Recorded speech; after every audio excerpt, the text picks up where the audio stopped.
Welcome to the Fear and Greed Business News Afternoon Report for Monday, the 18th of December, 2023. I'm Sean Aylmer.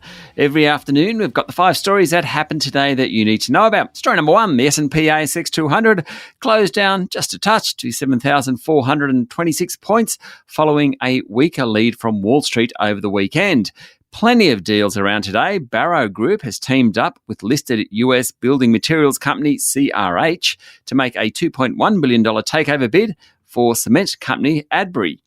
Japanese financial services giant Mitsubishi UFJ Financial Group made a bid for Link Group for $1.2 billion, and Stockland will pay Lend-Lease up to $1.3 billion to buy 12 master-planned communities. Anyway, back to the market. Among the large caps, the interest rate-sensitive real estate investment trusts did worst, while consumer staples and utilities, which are not particularly interest rate sensitive, sold off. Consumer discretionary and healthcare stocks did best. There wasn't a huge amount going on. Telstra and Coles were both off 1%, while Santos was down 1.6%. REA Group jumped more than 2%. Story number 2, well worth a mention today, is Azure Minerals. The Western Australian lithium explorer has been in the spotlight from potential bidders for months. In fact, its share price is up 1,600%, 1,600% this year. And today it went into a trading halt, and the company said there will be a material update from the $1.6 billion takeover bid from a Chilean group, SQM. Also worth a mention, Neuren Pharmaceuticals. It jumped nearly 30% today after it told investors that a phase 2 trial of its drug for Phelan-McDermid syndrome, that's a genetic condition that causes developmental and speech delays, behavioural problems, and a weakened or lack of ability to feel pain and sweat. It said that its phase 2 results had shown promising results, hence the surge in its share price. Story number 3, the Albanese government has ended the year by reasserting Labor's electoral lead over the coalition amid a modest rebound in support, but it will head into 2024 with voters unimpressed by Anthony Albanese's performance as Prime Minister.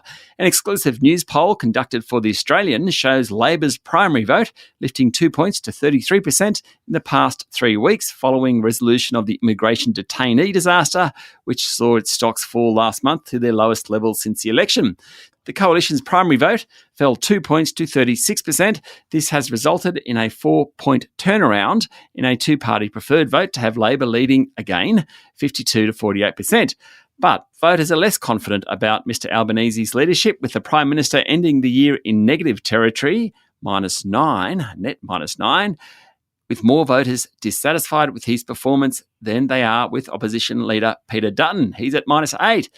Neither of them look that good. Voters aren't happy.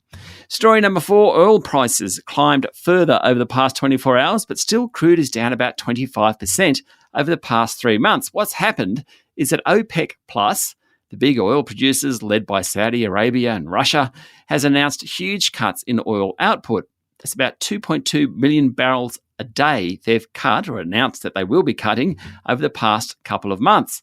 But other non-OPEC Plus producers, the US, Brazil, Iran, Guyana, they've boosted oil output. In fact, OPEC Plus now produces about 51% of the world's oil, its lowest level since the Plus was added to OPEC back in 2016. That's when Russia joined.